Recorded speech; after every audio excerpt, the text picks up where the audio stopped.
sekalian mengikuti kegiatan kami pada siang hari. Dan langsung saja mempersingkat waktu kita.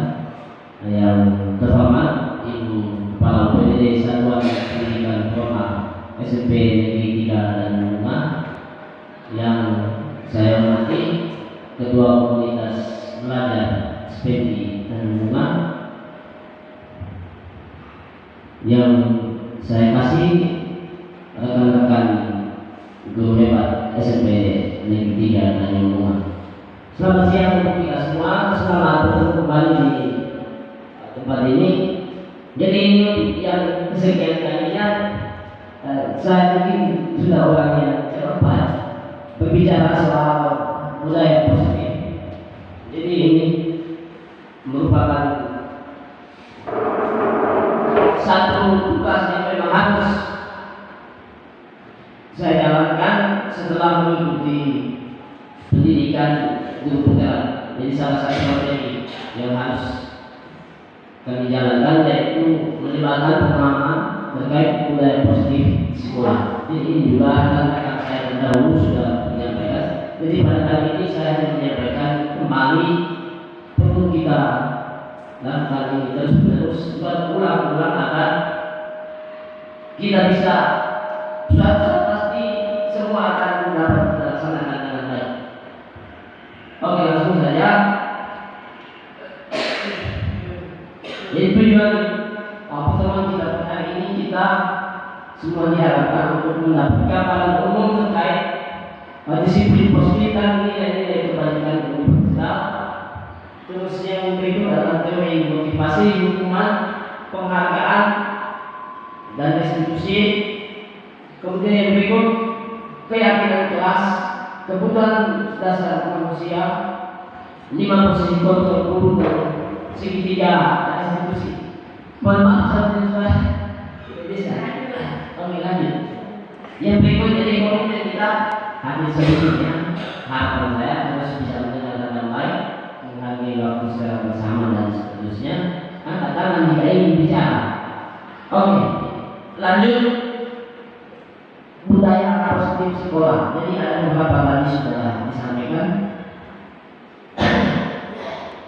Jadi budaya positif sekolah ini bicara juga tentang nilai-nilai atau keyakinan dan kebiasaan sekolah yang berpihak pada murid. Jadi kalau kita ngomong budaya positif seperti hal-hal lainnya, hal-hal positif yang memang intinya itu adalah berpihak kepada murid. Jadi segala sesuatu yang kita lakukan, kita sebagai pendidik itu harus berpihak kepada murid. Jadi kurang lebihnya seperti itu. Itu di awal, kemudian kita lanjut. Yang pertama terkait disiplin positif. Jadi budaya positif tadi yang pertama adalah disiplin positif. Jadi disiplin positif ini tidak untuk menentukan disiplin yang didorong dalam diri anak tanpa hukuman ataupun hadiah. Jadi disiplin ini muncul dengan sendirinya dari diri anak karena kesadaran, bukan karena hukuman ataupun hadiah yang kita berikan. Jadi itu yang dimaksudkan disiplin positif. Jadi disiplin bukan karena ada unsur eksternal atau ada motivasi dari luar, tetapi memang motivasi dari dalam diri. Terus yang berikut tentang nilai kebaikan universal. Dari nilai kebaikan universal itu nilai yang disepakati bersama. Jadi lepas dari suku, bangsa, agama atau bahasa dan juga tentang. Jadi nilai ini merupakan payung besar dari sikap dan perilaku kita, atau nilai ini juga merupakan fondasi kita berperilaku. Jadi kita berbuat segala sesuatu itu berdasarkan pada nilai-nilai yang sudah kita yakini bersama. Terus yang berikut itu nilai kebaikan itu adalah sifat-sifat positif manusia yang merupakan tujuan mulia yang ingin dicapai setiap individu. Sikap apa? Nilai kebaikan sikapnya saya bahwa nilai-nilai baik atau hal baik yang kita yakini dan kita percaya bahwa itu menjadi tujuan kita.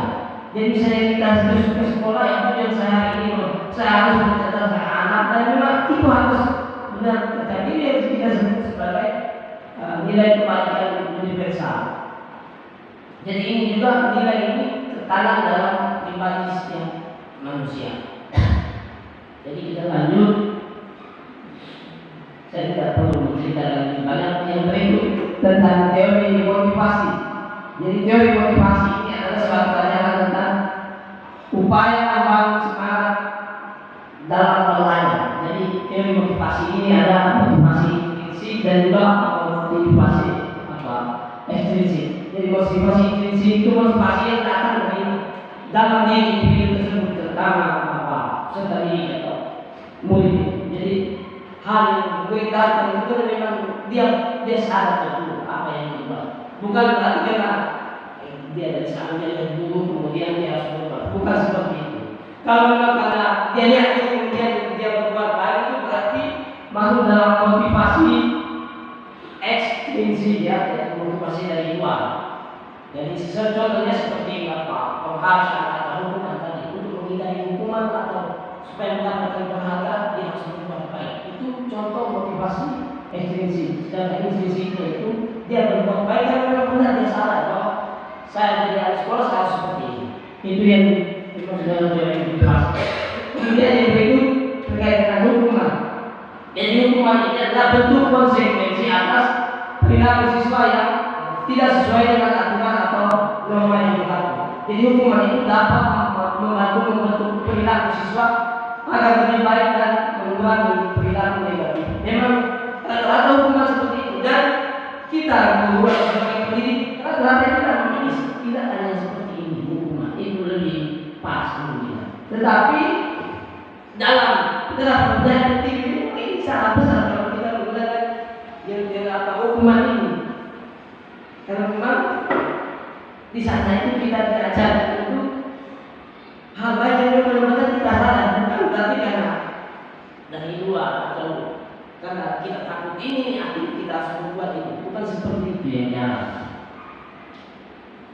Jadi yang berikut kita lanjut dulu. Terus yang berikut salah satu ini penghargaan. Jadi penghargaan ini adalah bentuk pengakuan atas pencapaian siswa dalam belajar. Jadi memberikan penghargaan kepada siswa ini juga dapat meningkatkan motivasi belajar dan memberikan rasa percaya diri pada siswa. Terus penghargaan ini juga dapat memotivasi siswa untuk terus berusaha dan berprestasi. Penghargaan dapat diberikan dalam bentuk pujian, hadiah ataupun bentuk lainnya yang sesuai dengan prestasi siswa. Jadi hal ini memang menurut kita para pendidik dan lembaga para pendidik memang baik, tetapi justru ini masalah besar. Kemudian akan memanjakan peserta didik untuk tidak mau berusaha karena memang atas kesadaran diri, tetapi karena ada sesuatu yang enak, manis-manis ya, dia mau seperti itu. Sehingga itu terkesan tidak akan bertahan lama dan itu hanya sementara waktu saja. Ketika dia mau ingin ini, baru dia sungguh-sungguh. Tetapi untuk sungguh-sungguh yang memang benar-benar dari dalam diri itu tidak ada. Seperti itu juga penghargaan ini juga membunuh karakter anak. Seperti itu. Terus yang berikut restitusi. Restitusi adalah proses menciptakan kondisi bagi murid untuk memperbaiki kesalahan mereka sehingga mereka bisa kembali pada kelompok mereka dengan karakter yang lebih kuat. Jadi restitusi ini singkat itu sebagai proses perbaikan ya, atau pengembalian pada posisi. Jadi sudah salah atau perbaikan. Jadi seperti itu. Jadi ketika anak melakukan kesalahan ini tidak perlu langsung memberikan mereka hukuman atau langsung menegur mereka dengan cara yang tidak sepantas, tetapi dengan melakukan restitusi. Jadi di restitusi ini ada beberapa langkah atau tahapan dalam mengatasi masalah yang dilakukan oleh peserta didik. Jadi ada tiga. Yang pertama itu menstabilkan identitas, kemudian validasi kesalahan, dan yang terakhir itu menanyakan keyakinan. Jadi keyakinan apa? Keyakinan itu terkait dengan nilai-nilai yang diyakini, nilai-nilai kebaikan universal itu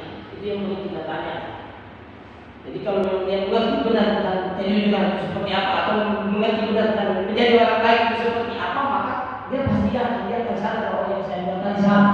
Seperti itu. Itu kalau kita menggunakan restitusi. Terus berikut terkait keyakinan kelas. Keyakinan kelas ini merupakan sesuatu yang dapat diterapkan di lingkungan kelas tersebut. Dan pembuatan keyakinan kelas ini melibatkan semua warga kelas melalui kegiatan tidak benar. Keyakinan kelas ditinjau kembali dari waktu ke waktu. Kalimat negatif, jangan bertarik di kelas atau koridor. Kalimat positif, berjalanlah di kelas atau koridor. Jadi ini bagian dari keyakinan. Jadi dalam membuat keyakinan atau kesepakatan kelas juga ada tata caranya. Jadi kita meninjau dulu peraturan sekolah yang sudah ada, kemudian membuatnya menjadi kalimat negatif positif. Jadi kalau pada peraturan itu kan kalimatnya terkesan negatif semua, akan itu kalau menjadi kalimat positif, kemudian kita menjadikannya itu sebagai nilai-nilai kebaikan yang kita yakini, kemudian dijadikan sebagai sebuah keyakinan atau kesepakatan kelas. Terus yang berikut kita lihat tentang kebutuhan dasar manusia. Manusia ini hidup juga punya kebutuhan yang pertama itu terkait apa? Penguasaan kan? Bertani juga yang pertama manusia punya kebutuhan itu bertani. Jadi kalau tidak makan mati. Jadi dia kalau tidak belajar bodoh seperti itu dan segala macam. Jadi kebutuhan yang memang sangat penting. Terus yang berikut kebutuhan akan kebebasan. Terus yang berikut kebutuhan akan kesedaran, penguasaan dan juga kasih sayang. Jadi anak-anak kalau tiap hari kalau kita masuk kita yang mereka seperti apa, itu juga kita bisa melihatnya dari ekspresi wajah atau segala macam bukannya. Jadi bisa tahu bahwa anak ini membutuhkan apa, kebutuhan apa yang belum terpenuhi. Ya seperti itu. Jadi kalau memang dia suka buat ribut, suka orang, maka mungkin kebutuhan kasih sayang itu yang dia perlukan. Terus soal kebebasan, kita belajar di dalam kelas dia mengatur terus sepanjang kelas. Dan mungkin dia maunya belajar di luar seperti itu. Mungkin saya omong juga ini juga bagian kalau saya bicara terus tanpa ada interaksi, juga mungkin itu kebutuhan teman-teman gaya belajarnya mungkin berbeda ya, mungkin tidak dengan ini seperti itu. Terus yang berikut, contoh ini dua pertanyaan tersebut menunjukkan kebutuhan apa yang harus dipenuhi.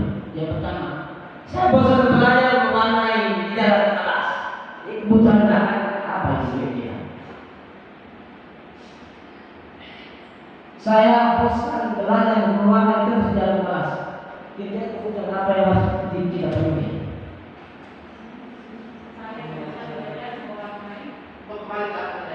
Saya bosan belajar, jadi kebutuhannya ada 5 ini. Kebebasan.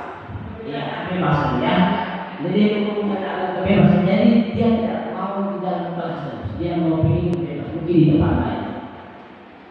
Terus yang berikut, ibu kejar saya karena ibu butuh saya. Ini otomatis kasih saya. Kebutuhan akan kasih saya dan merasa diterima. Seperti itu. Jadi ada oke, kita lanjut dulu yang berikut. 5 posisi kontrol ini yang kita miliki. Yang pertama itu sebagai penghukum, yang kedua pembuat rasa bersalah, ketiga sebagai teman, 4 pemantau, dan kelima manajer. Jadi saya jelaskan secara singkat. Jadi sebagai penghukum itu yang biasa kita lakukan, tetapi hal ini menjadi tidak ini akan tidak membawa perubahan pada anak untuk selamanya ataupun punya bapaknya tidak ada.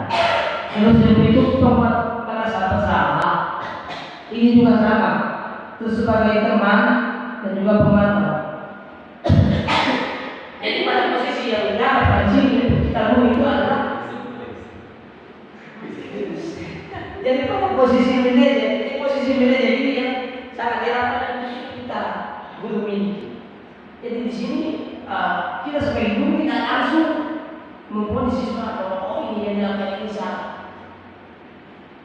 terus tidak juga mengancam, tidak juga menegurnya bertengkar dan seterusnya. Tetapi pada posisi manajer ini kita menggunakan pendekatan ini. Tadi yang saya katakan ada institusi. Jadi sebagai manajer itu kita menerapkan institusi dengan pada siswa sehingga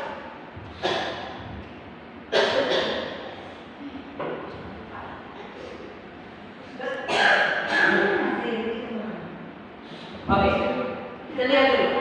Jadi contoh-contoh kalimat-kalimat yang biasa kita ucapkan yang menentukan posisi kita. Ya, jadi yang pertama, saya kecewa sekali dengan kami ini kira-kira pada posisi apa ini?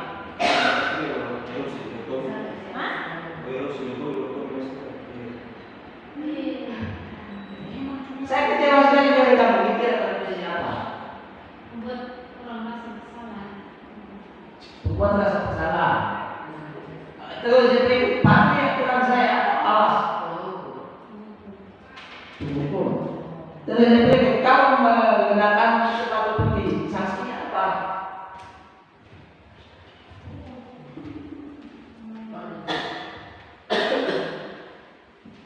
Yang berikut, dan ayolah jangan ingat, tidak membuat lapas kami.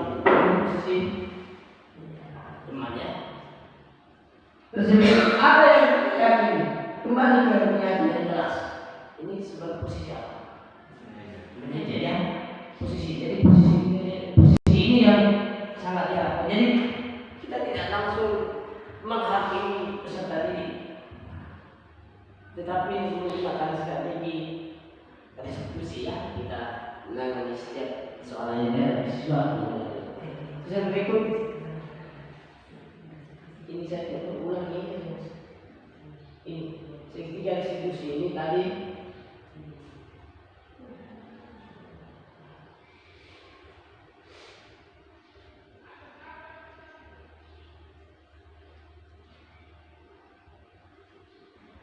ya, ini adalah tahapan yang kita pakai dalam mengatasi atau menangani kasus yang dilakukan oleh siswa. Ini pada posisi jadi kita harus menggunakan ini, menerapkan ini. Jadi yang pertama itu menstabilkan identitas, kemudian validasi tindak yang salah, dan yang terakhir menanyakan keyakinan. Ini juga kita sudah praktekkan pada pertemuan JPP sebelumnya, bukan sudah kita lakukan. Jadi menangani kasus siswa seperti menggunakan 3 tahap atau 3 langkah tersebut. Terus yang terakhir refleksi. Jadi dari penjelasan singkat saya ini secara gambar dulu ini mungkin ada pertanyaan yang ingin disampaikan atau siapa yang bisa memberikan refleksi. Kalau tidak ada maka cukup sekian dan terima kasih. Jadi kita lanjutkan untuk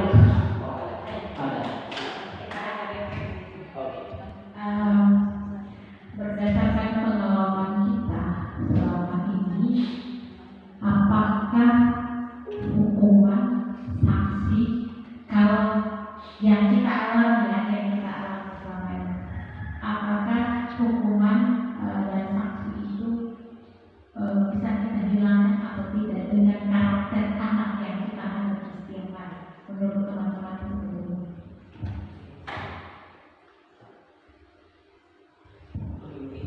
Ada yang bisa dijawabkan berespon jadi bisa mungkin saya dulu bahas atau jadi kalau menurut saya apakah hukuman dan sanksi hukuman dan sanksi itu bisa dihilangkan atau tidak dengan karakter anak kita.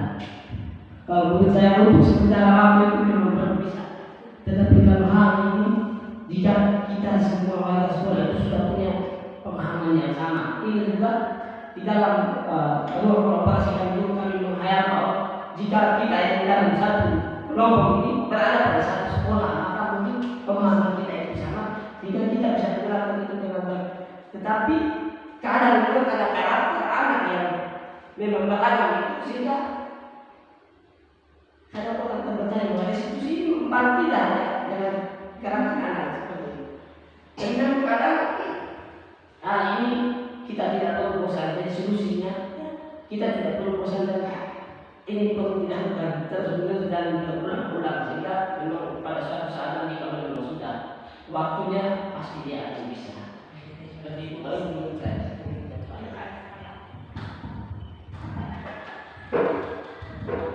Oke, terima kasih Pak Bosek. Baik, terima kasih atas pertanyaan konstruktif yang diberikan. Pertanyaan yang Ibu sampaikan juga menjadi polemik diskusi kami di kegiatan loka karya dengan banyak praktik. Ini sangat terjadi perdebatan sengit dalam hal ini. Bagi teman-teman, soal yang Ibu pernah sampaikan tadi itu konteks yang kita hadapi, dan baru-baru teman-teman berselancar di media sosial itu akan menemukan satu kasus besar di SMA Negeri 1 adalah Timur, yang mana ada kaitan juga dengan kurikulum mereka termasuk budaya itu sendiri. Penerapan hukuman atau sanksi itu sebenarnya tidak bisa dihilangkan semaunya. Kita kembali pada keadaan sekolah, teman-teman bisa kita lihat setelah kemarin saya presentasi, ada perubahan di dia, tapi ada hal-hal lain yang tidak bisa buat. Anak-anak melanggar beginilah. Penerapan budaya positif tetap ada. Tetapi kalau seandainya ada anak-anak yang melanggar dalam batasan-batasan tertentu, maka sanksi itu juga harus diberlakukan. Tetapi intinya setelah sanksi diberlakukan, ada solusi konstruktif yang diberikan, termasuk penerapan budaya positif dan melalui segitiga restitusi, yang mana anak-anak bisa keluar dari masalah itu. Kalau budaya positif ini misalnya di sekolah-sekolah yang sudah lama menerapkannya, maka otomatis sanksi dan hukuman juga berangsur kecil. Tetapi kalau untuk ukuran kita ya sanksi dan hukuman ini ya mau tidak mau bukan semua diterapkan, tetapi ada batasan tertentu yang kita terapkan dan ada juga yang tidak. Apalagi sekolah kita kan penerapan hukum dan sanksi ini kan berdasarkan apa ibu ya, ada jumlah-jumlah tertentu sampai 100 sampai itu perlu bisa dibuat dan sebagainya. Dan itu perlu tergantung konteks di mana sekolah kita sudah mengimplementasikan kurikulum merdeka itu kan belum seperti itu.